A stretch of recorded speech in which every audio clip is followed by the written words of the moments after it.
أعوذ بالله من الشيطان الرجيم. بسم الله الرحمن الرحيم. بسم الله. السلام عليكم ورحمة الله وبركاته. الحمد لله على إحسانه وشكر له على توفيقه وامتنانه وأصلي وأسلم على سيدنا وحبيبنا محمد وعلى آله وأصحابه ومن تبعهم بإحسان إلى يوم الدين. Amma ba'd. Segala puji bagi Allah atas segala nikmat yang bisa kita rasakan saat ini. Nikmat Allah berikan kita kesehatan, dan nikmat Allah berikan kita waktu luang, sehingga Allah mudahkan langkah kita untuk bertemu kembali di rumah Allah, mengkaji kitab Allah Azza wa Jalla dan ilmu. Dan termasuk nikmat yang paling agung pula adalah nikmat keimanan dan pula nikmat Islam. Kita selalu meminta kepada Allah Subhanahu wa taala dalam salat kita, ihdinas siratal mustaqim. Ya Allah, berikanlah, tunjukkanlah kepadaku siratal mustaqim, yaitu jalan yang lurus. Siratal ladzina an'amta 'alaihim, yaitu jalan orang-orang yang Engkau beri nikmat. Maka berada di atas jalan yang lurus adalah nikmat yang paling besar. Ghairil maghdubi 'alaihim waladdallin, ya, bukan jalannya orang-orang yang Engkau benci, yaitu orang-orang Yahudi, ya, waladdallin, dan juga orang-orang yang sesat, yaitu orang-orang Nasrani. Salawat serta salam kepada baginda kita Muhammad sallallahu alaihi wasallam dan para keluarganya, para sahabatnya, dan siapa saja yang meniti jalan beliau, ya, yang mengikuti jalan beliau dengan benar sampai hari kiamat kelak. Amin ya rabbal alamin. Jamaah yang dirahmati oleh Allah Subhanahu wa taala, alhamdulillah pada malam hari ini insyaallah kita akan melanjutkan kembali pembelajaran kita pada kitab Asyrul Qawaid fi Tazkiyatin Nafs, atau 10 kaidah dalam pensucian jiwa. Yang mana pada pertemuan sebelumnya kita telah membahas pentingnya tazkiyatun nafs, pentingnya kita mensucikan diri kita, mengembangkannya, ya, jangan sampai kita salah, ya, dalam memilih metode tazkiyatun nafs. Dan di sini Syekh Abdul Razak memberikan kita 10 kaidah, ya, yang mendasari, ya, jalan tentang, ya, mengambil kesucian jiwa. Sebagaimana kita bilang bahwa awal adanya tazkiyatun nafs itu dimulai dengan apa? Pemikiran yang baik. Cuma terkadang semakin, ya, berlalunya zaman, banyak pikiran-pikiran yang salah. Akhirnya apa? Malah menjadikan tazkiyatun nafs itu, ya, bukan sebagai tujuan aslinya. Ya, tujuan aslinya apa? Ingin mendekatkan diri kepada Allah, ya, agar manusia tidak terbuai dengan dunia, tapi malah didatangi dengan cara-cara yang salah, sehingga tidak tepatlah, ya, sesuai dengan tujuannya. Maka dengan metode yang diberikan, ya, kita akan bisa memilah mana jalan menuju tazkiyatun nafs, pensucian jiwa yang benar, dan mana yang salah. Maka beliau mengatakan al-qaidatul ula, kaidah pertama, ya, at-tauhidu aslu ma tazku bihin nufus. Tauhid pondasi pensucian jiwa. Ini kaidah pertama, yaitu tauhid adalah pondasi kesucian jiwa. Dengan kaidah ini kita bisa menilai bahwa adanya metode-metode yang ditawarkan jika tidak berlandaskan tauhid, maka bisa dipastikan itu metode yang keliru. Tapi kalau metode yang sudah berlandaskan tauhid, Al-Quran dan Sunnah, maka insya Allah ya benar. Ya. Maka Syekh mengatakan aslu, ya, pondasi. Kalau pondasinya salah, bangunannya gampang rusak. Ya. Bahkan kemungkinan tidak jadi. Pondasinya lemah, ya rumahnya, bangunannya lemah, atau mungkin nggak bisa dibangun, nggak bisa tercapai. Maka yang perlu disiapkan dalam pensucian jiwa, pembersihan jiwa ini adalah kita mulai dari pondasinya dahulu. Dan ini yang paling penting, yaitu tauhid, mengesahkan Allah Subhanahu wa ta'ala. Lalu kenapa? Ya, kenapa tauhid ini menjadi pondasi utama? Kenapa menjadi dasar utama bagi tazkiyatun nafs? Ya, kita sering sekali mendengar ayat ini, bahkan sering diulang-ulang ketika ada kajian. Yaitu apa? Tujuan diciptakannya manusia. Wa ma khalaqtul jinna wal insa illa liya'budun. Dan tidaklah kuciptakan jin dan manusia kecuali untuk apa? Beribadah.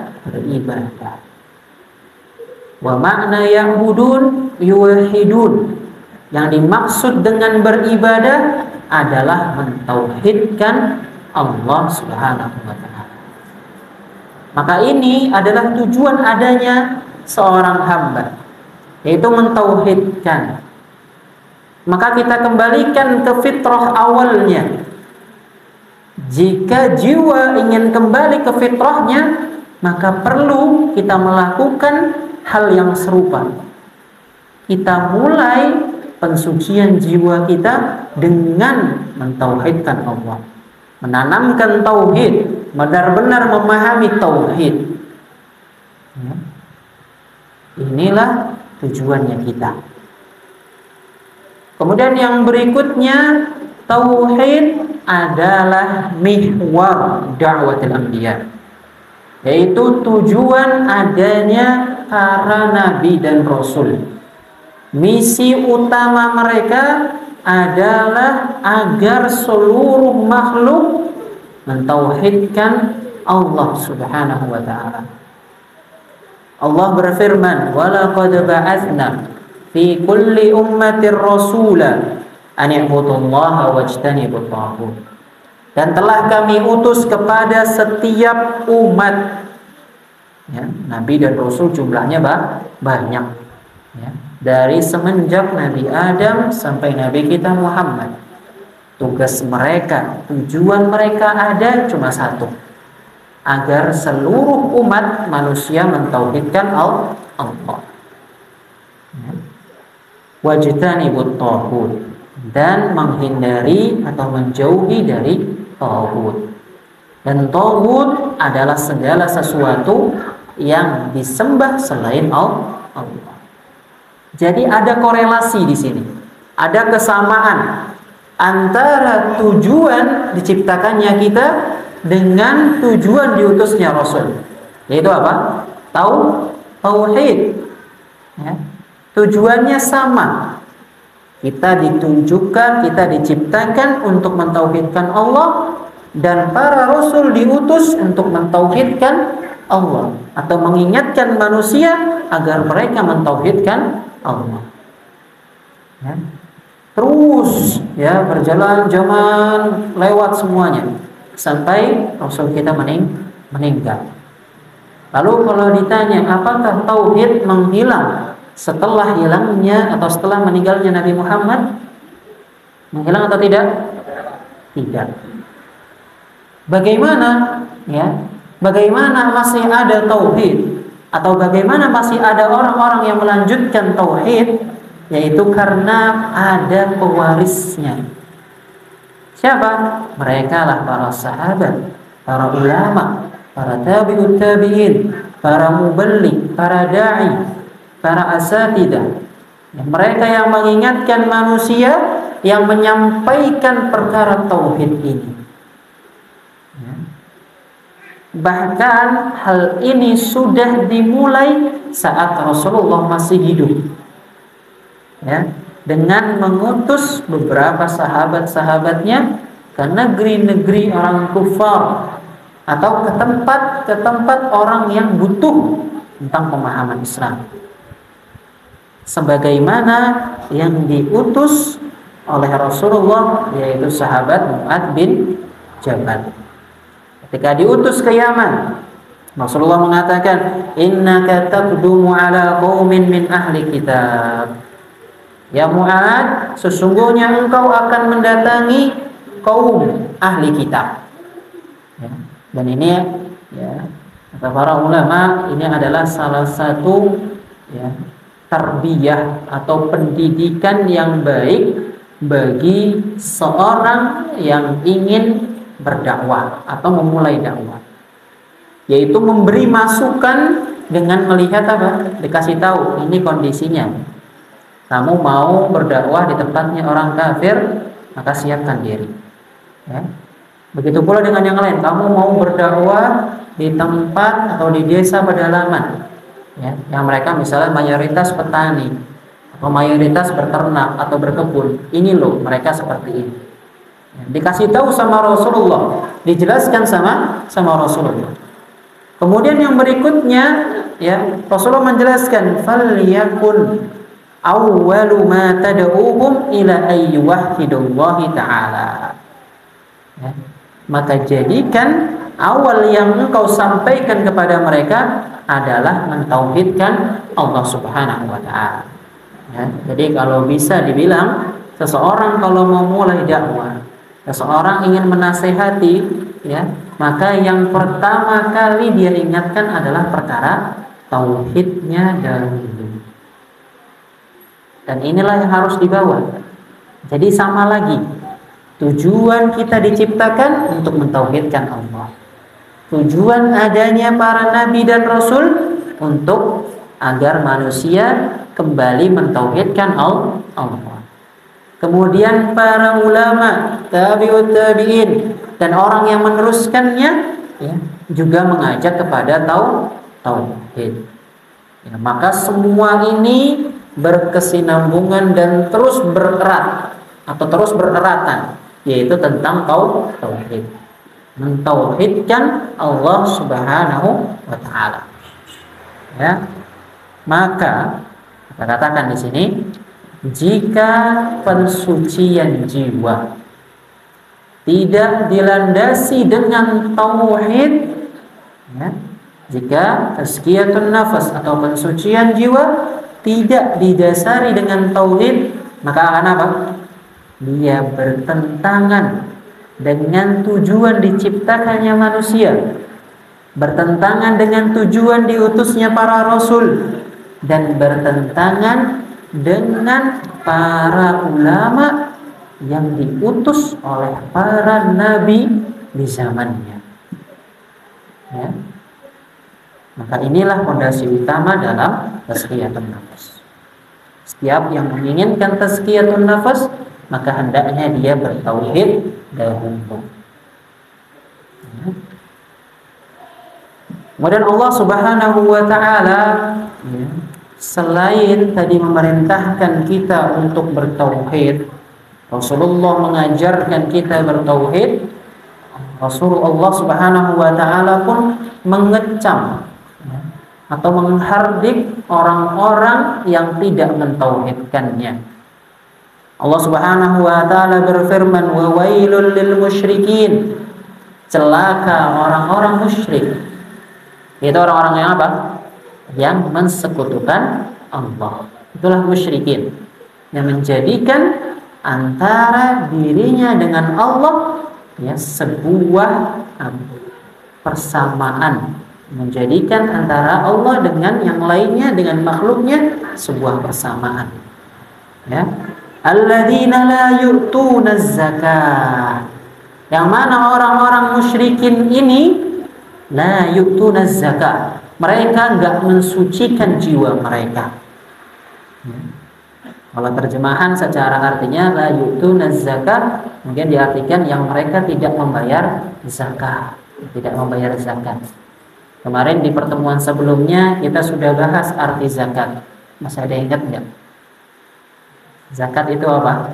Mana zakat? Nah, pada kalimat juga qad aflaha man zakkaha. Mana zakkaha? Ya, berkembang dan bertambahnya kebaikan. An-nama wa ziyadatul khair. Ya, berkembang dan bertambahnya kebaikan. Maka celaka orang-orang musyrikin, karena mereka apa? Tidak mengembangkan dan juga tidak membersihkan jiwanya. Ya. Celakalah orang-orang musyrikin karena mereka tidak mengembangkan dan juga tidak membersihkan jiwa-jiwa mereka. Ya. Wa hum bil akhirati hum kafirun, dan mereka mendustakan ayat-ayat Allah. Ya. Nah, dan inilah tafsir yang disebutkan oleh para mufassir tentang ayat ini. Ya, la ya'tuna zakah adalah mereka yang tidak mensucikan jiwanya. Maka Syekh Abdul Razak mengatakan wal imanul ladzi bihi yasqul qalbu wa huwa aslu kulli zakatin wa nama. Maka keimanan yang bisa mensucikan hati, pondasinya adalah tauhid. Maka segala sesuatu ya tidak ada kalau kita memulai, ya, tadi kalau kita bilang ya, kita mondasi rumah dengan bahan-bahan yang tidak kuat, kita mulai dengan yang tidak baik, maka hasilnya nanti juga akan berantakan. Begitu pula dengan tujuan yang mulia ini. Kalau tazkiyatun nafasnya tidak dipondasikan dengan yang kuat, ya, maka dia tidak akan tercapai. Inilah pentingnya tauhid. Kemudian Allah Subhanahu wa taala menerangkan ya bahwa ya lawannya tauhid yaitu syirik. Kenapa dengan syirik? Ya, ada apa dengan kesyirikan? Ya, agar kita menjauhinya. Ya. Kenapa dijauhi? Karena asyaddu ma yudannisun nufus wa yaftiku biha. Karena syirik adalah amalan yang paling mengotori jiwa seseorang. Ya. Kalau tauhid itu membersihkan, ya. Kalau syirik itu mengotori. Nah, bal huwa muhbitun lil a'mal. Bahkan syirik itu bisa menghapuskan segala amalan. Ya, ini konsekuensi yang pertama. Maka nggak bisa seseorang tazkiyatun nafas dengan metode yang di dalamnya ada kesyirikan. Ya. Orang yang berbuat syirik akan diapakan? Dihapuskan. Ya, amalannya semua akan dihilangkan. Allah Subhanahu wa taala berfirman, "Wa laqad uhiya ilaik wa ilal ladzina min qablik la in asyrakta la yahbatanna 'amaluk." Kalau engkau berbuat syirik, maka akan kami hapuskan segala amalmu wa la takunanna minal khasirin. Dan engkau akan menjadi orang yang merugi. Itu pertama, keburukannya syirik adalah apa? Menghapuskan segala amalan. Yang kedua adalah syirik, dosa yang tidak diampuni oleh Allah. Ya. Sebagaimana ya, kita nggak bisa ya, membersihkan jiwa dengan hal yang kotor. Bagaimana atau hal yang menganehkan Jika seseorang ingin membersihkan dirinya, tapi dia malah membersihkannya dengan dosa, kira-kira bisa atau enggak? Ya, enggak bisa. Sebagaimana ya, afwan ya, seperti ada orang yang bajunya kotor, tidak dicuci dengan air bersih, tapi dicuci dengan air got misalnya, ya, atau dengan apa? Lumpur. Kira-kira tambah bersih atau tambah kotor? Tambah kotor. Ya. Seperti itulah jika seseorang menginginkan pensucian jiwa tapi dengan cara yang salah. Ya. Tujuan tazkiyatun nafas adalah membersihkan diri dari dosa. Maka nggak mungkin membersihkan diri dengan melakukan yang dosa. Ya. Banyak sekali sekarang amalan-amalan tazkiyatun nafas itu yang ya, sekiranya apa? Bukan mendatangkan keridhaan Allah, tapi justru malah sebaliknya. Misalnya mandi kembang 7 rupa, ya. Kemudian apa? Puasa 1 bulan penuh tanpa buka. Kuat nggak kira-kira Pak? Kuat. Bangun-bangunnya nanti Pak? Kuburan. Ya. Tangi ke was gelap. Cek pengi. Nah, atau di akhir apa? Ya. Mereka apa? Mengatakan menjauhi perkara dunia, tapi dengan cara yang salah. Makanya apa? Yang ditimbulkan adalah perkara-perkara yang tidak baik pula. Maka nggak bisa. Ya. Orang yang menginginkan hatinya bersih, maka harus dimulai dengan yang bersih, bukan sebaliknya. Nah, kemudian yang berikutnya pula, ya. Tujuan tazkiyatun nafas selain membersihkan diri dari dosa, tujuan akhirnya mana? Surga ya Allah. Itu yang ingin dicapai dengan tazkiyatun nafas. Sekarang kalau orang tazkiyatun nafas, ya, dengan syirik, dengan perbuatan syirik, kira-kira tazkiyatun nafasnya membawa ke surga atau ke neraka? Ke neraka. Ya. Innallaha la yaghfiru an yushraka bihi wa yaghfiru ma duna dzalika liman yasha. Sesungguhnya Allah Subhanahu wa taala tidak akan mengampuni orang-orang yang mensekutukannya. Ya. Dan ini kapan? Kalau orang tersebut sampai meninggal belum bertaubat. Maka pembahasan tazkiyatun nafas ini penting sekali. Karena banyak orang yang kadang merasa dirinya penuh dengan dosa, kadang merasa dirinya banyak salah, masa mudanya dihabiskan untuk hal yang sia-sia, kemudian di masa rentanya, di masa tuanya dia ingin mendekatkan diri kepada Allah.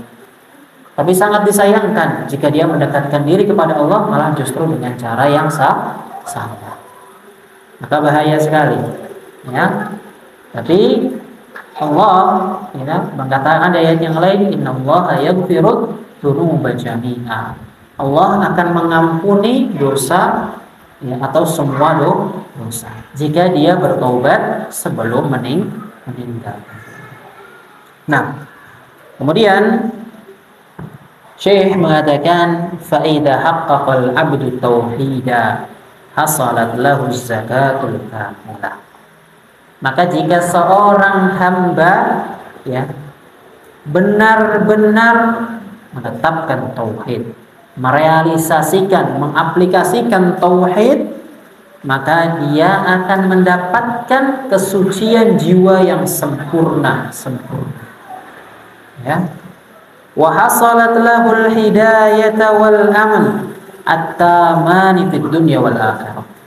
Dan dia akan mendapatkan hidayah dunia akhirat dan keamanan dunia akhirat. Kita tahu yang aman di dunia itu dengan apa? Diberikan perlindungan oleh Allah, dijaga rizkinya, ya, diberikan, dijauhkan kita dari fitnah-fitnah, ya. Rasa aman juga di mana? ya, di akhirat, yaitu dengan apa? Dijauhkan kita dari nerakanya Allah, dari siksanya Allah, ya. Kemudian dari perhitungan amal yang akan justru memberatkan timbangan buruk kita. Adapun hidayah di dunia adalah dengan kita apa? Meniti jalan yang lurus, ya, berada di atas agama Islam sampai meninggal. Lalu apakah ada hidayah di akhirat? Tanya seperti itu. Apakah kita butuh hidayah di akhirat? Butuh atau enggak hidayah di akhirat? Ya, sangat butuh. Ya, kita sangat butuh hidayah di akhirat. Ya, kalau bisa dibilang perjalanan kita sekarang gimana? Baru di fase kedua. Ya, kita baru melewati fase apa? Rahim ibu. Kita masih berada di fase bayi, di dalam kandungan, fase kandungan, baru keluar ke dunia nih kita. Ya. Setelah kita meninggal, barulah dimulai fase yang bertingkat-tingkat. Alam kubur, ya, kemudian barzakh, ya, alam kubur tadi barzakh, kemudian dibangkitkan padang mahsyar, kemudian hisab, ya, dan seterusnya sampai nanti apa? Ujungnya melewati sirat. Maka di perjalanan yang panjang ini bisa enggak atau butuh enggak seorang hamba dengan hidayah? Butuh, ya. Karena kalau sekali saja di perjalanan yang panjang ini tidak ada hidayah dari Allah, ya, jatuhlah dia ke neraka. Ya. Gagallah apa? Apa yang dia usahakan di dunia. Karena apa? Tidak mendapat hidayah dari Allah. Maka yang menginginkan hidayah dunia akhirat, keamanan dunia akhirat, hendaklah dia mentauhidkan Allah Subhanahu wa taala. Ya.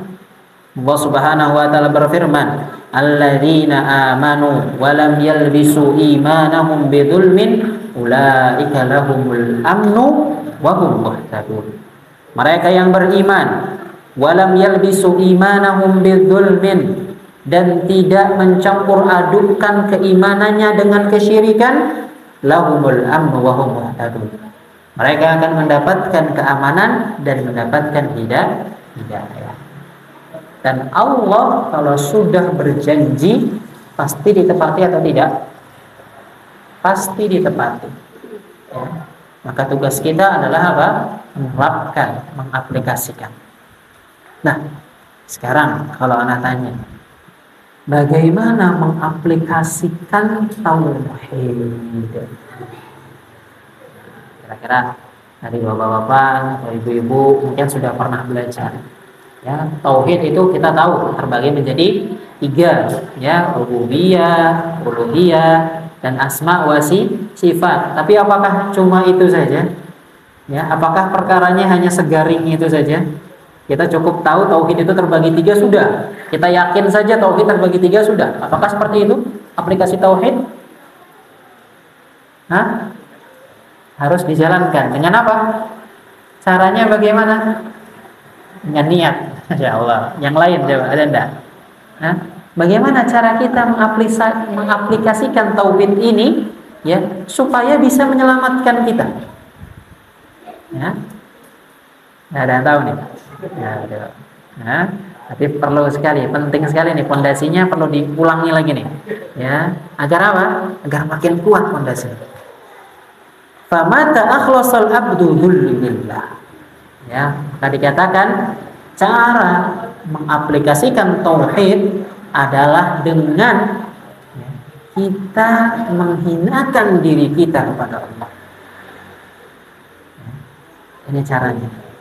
Kita hina di hadapan Allah. Kita membutuhkan Allah. Inilah yang diinginkan atau tujuan tauhid disebarkan adalah ini, agar kita hanya menghinakan diri kita di hadapan Allah Subhanahu wa taala. Kita benar-benar menjadi butuh sama Allah. Kita nggak butuh dengan yang lainnya. Inilah aplikasi yang benar. Sehingga dari apa? Penghinaan ini akan muncul keagungan yang paling besar untuk Allah Subhanahu wa taala. Dengan inilah apa? Muncul aplikasi tauhid. Ya. Oleh karenanya Syekh Imam bin Abdul Wahhab, Muhammad bin Abdul Wahhab dalam kitabnya Kitab Tauhid di akhirnya menjelaskan ya atau mengatakan bab wa ma qadarullaha haqqa qadarihi, yaitu menceritakan sifat orang-orang musyrik yang tidak mengagungkan Allah. Ya. Allah itu apa? Maha mampu, sehingga dia besar dan agung karena kemampuannya. Tapi orang-orang musyrik yang menodai keagungan Allah dengan tidak mengagungkan atau tidak mengesahkan Allah. Ya. Maka oleh karena inilah ya pesan tersiratnya dalam kitab ini adalah apa? Hendaknya setelah kita mempelajari tauhid rububiyah, uluhiyah, asma wa sifat dan semua yang diceritakan terkait tauhid, terkait kesyirikan, tujuan akhirnya adalah apa? Aplikasikan. Tunjukkan dirimu yang sudah belajar tauhid ya untuk mengagungkan Allah. Rendahkan dirimu di hadapan Allah. Ya. Karena sejatinya kita yang butuh Allah. Allah butuh kita atau tidak? Tidak. Ya. Kita yang membutuhkan Allah, kita yang wajib minta sama Allah, kita yang wajib mendekatkan diri kepada Allah. Bukan Allah yang mendekatkan diri kepada kita. Kemudian yang berikutnya wal mahabbata lahu, dan mencintai Allah. Jadi selain kita merendahkan diri, ya, kita juga makin cinta sama Allah. Kalau ditanya soal cinta, ya, terutama yang masih muda-muda, kalau adik-adik belum paham, ya, cinta itu sesuatu yang apa? Mubham, sesuatu yang tidak bisa digambarkan. Ya. Kira-kira kalau bapak-bapak dulu jatuh cinta, ya, sama istrinya, apa yang dipikirkan? Hah? Apa? Hah? Yang diincer apanya? Ya. Bilangnya apa? Jatuh cinta. Ya, terbuai dengan cinta. Lalu kalau ditanya apa makna cinta? Nah, bingung. Sebagaimana ketika ditanya, bagaimana sih menghadapi wanita? Sama-sama bingung. Ya. Nah, lalu bagaimana cinta? Kenapa sampai dikatakan pengaplikasian tauhid adalah dengan merendahkan diri kepada Allah dan mencintai Allah? Maka bagaimana cintanya? Ada sebuah definisi ya, dari salah satu ulama yang mengatakan al-hub ya, al-hubbu liman yuhibbul muta. Cinta itu adalah jika dia mentaati segala sesuatu yang dicintai oleh orang yang dicintainya. Nah, gimana itu, Pak? Nah, cinta itu adalah ya, mentaati segala sesuatu yang dicintai oleh yang dicintai. Ya. Jadi segala sesuatu yang dicintai oleh Allah di sini, ya, kita hadirkan, kita tunaikan karena Allah mencintai itu. Maka kita mencintai Allah dengan itu. Kita beribadah kepada Allah dan Allah mencintai orang yang mentauhidkannya atau enggak? Mencintai. Kira-kira orang yang mensekutukan Allah dicintai atau dibenci? Benci. Maka kalau orang sudah benar-benar bertauhid, dia akan benar menjaga dirinya dari kesyirikan. Ya. Dan tentu ya kita kalau dulu cinta dengan seorang, takut kalau orang itu marah ke kita. Ya. Ibu-ibu ya, jatuh cinta sama bapak-bapak, ya bukan ibu-ibu, bapak-bapak ya. Afwan, ketika masih muda ya, masih gadis cinta dengan seorang laki-laki, ya, atau laki-laki cinta dengan seorang gadis, ya, pasti pengennya apa? Memberikan sesuatu yang bisa mengambil hatinya terus. Nggak pengen membuat apa? Sang pujaan hati itu marah. Itu dalam konsep dunia saja bisa seperti itu, ya. Maka Allah lebih berhak atas hal tersebut, ya. Maka Allah lebih berhak atas hal tersebut. Jadi kalau kita bisa melakukannya ke makhluknya, lakukan juga dong ke penciptanya. Karena sejatinya kita meminta dia dari siapa? Dari penciptanya. Allah sudah kabulkan. Nah, fulanah buat antum. Ya, ambil. Silahkan jadikan istri antum. Nah, kemudian apa yang kita bisa berikan kepada Allah? Ya, yaitu cinta kita haruslah lebih besar daripada cinta kita ke makhluknya. Ya, maka dua hal ini, ya, jika seorang hamba yang menghinakan dirinya di hadapan Allah, kemudian dia mencintai Allah dengan sebenar-benarnya kecintaan, maka akan terwujudlah tauhid yang benar. Ya, aplikasi tauhidnya barulah benar terwujud. Saya menambahkan khalusat a'maluhu, maka akan ikhlaslah amalnya. Karena tujuannya cuma siapa? Mengharapkan ridho Allah. Wasahhat, dan akan selalu benar. Wazakat nafsahu wa tabat, dan jiwanya akan bersih, tentram, suci, wa tabat, selamanya. Ya. Ini jika disandarkan kepada Allah Subhanahu wa taala. Tapi jika tidak disandarkan kepada Allah, maka yang ada hanya apa? Kehinaan. Kita menghinakan diri kepada Allah. Kalau dengan syirik justru kita yang akan dihina. Ya, dihinakan oleh Allah. Ya. Wa mata adkhala 'alaiha ma yashubuha minasy-syawa'ib asy-syirki dakhala 'ala nafsihi minad-danas wa tadasiyati bihasbi dzalika.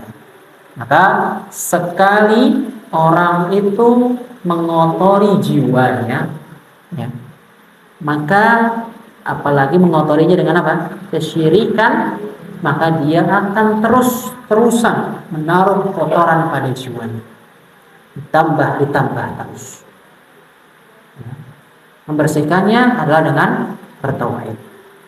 Ya. Sebagaimana, ya, kotoran. Ya. Kotoran itu ada yang biasa saja, cuma nempel, ada juga yang apa? Membandel, susah hilang, mengkerak. Ya, kalau sudah sampai mengkerak, itu harus apa? Dengan apa? Misalnya mesin cuci lah, atau dengan pemutih lah, atau dengan apa? Deterjen yang mungkin dikatakan kuat untuk menghilangkan kotoran. Ya. Kalau kotoran yang biasa saja mungkin direndam, selesai. Tapi kalau sudah sampai yang membandel, ya, sudah sampai berkerak, perlu direndam lama dulu, ya, perlu dikucek lebih lama, ya, bahkan mungkin perlu disiram air panas dulu dan yang semisalnya. Begitu pula dengan jiwa. Kalau sudah dimasukkan dengan kesyirikan, jiwanya sudah pernah melakukan kesyirikan, maka ini adalah dosa yang membandel, ya, dosa yang mengkerak dalam jiwa. Titik hitamnya sangat dalam, maka perlu dikeluarkan dahulu. Ya, cara mensucikannya agar semua hitamnya hilang, maka dengan apa? Dikeluarkan dulu yang syiriknya ini. Ya. Dengan tauhid. Ya. Maka fala zakata li tazkiyatin nafsi illa bi tahqiqit tauhid. Maka tidak ada jalan lain. Ya, tidak ada jalan yang lain dalam mensucikan jiwa kecuali dengan mendasarinya dengan tauhid. Ya. Nah, ya, itulah, ya, pembahasan kita insyaallah pada malam hari ini, yaitu mensucikan Allah, atau kaidah pertama itu dengan mentauhidkan Allah Subhanahu wa ta'ala. Nah, Dan masih ada banyak sekali kaidah-kaidah yang berikutnya. Alhamdulillah kita tidak sempat ya. Tadi target awal membahas 2 kaidah, cuma ternyata sudah mau masuk isya ya. Nah, insyaallah kita lanjutkan pada kaidah berikutnya di pertemuan berikutnya. Maka pesan anak terakhir adalah ya, kita ulangi lagi fondasi kita rapikan lagi, kita mulai bangun lagi bangunan kita, keimanan kita ya dengan memperkuat tauhid ya, agar apa yang kita cita-citakan di dunia dan akhirat bisa tercapai. Karena tazkiyatun nufus itu bukan cuma hari ini, besok, setahun, 2 tahun, tidak. Tazkiyatun nufus itu sampai mati. Kita tidak tahu bagaimana ajal kita, maka kita berusaha memperbaiki diri sampai ajal kita mendatangi. Barakallahu fikum. Aktafi bidaya kafaratul majlis. Subhanakallahumma wa bihamdika asyhadu an la ilaha illa anta astaghfiruka wa atubu ilaik. Assalamualaikum warahmatullahi wabarakatuh.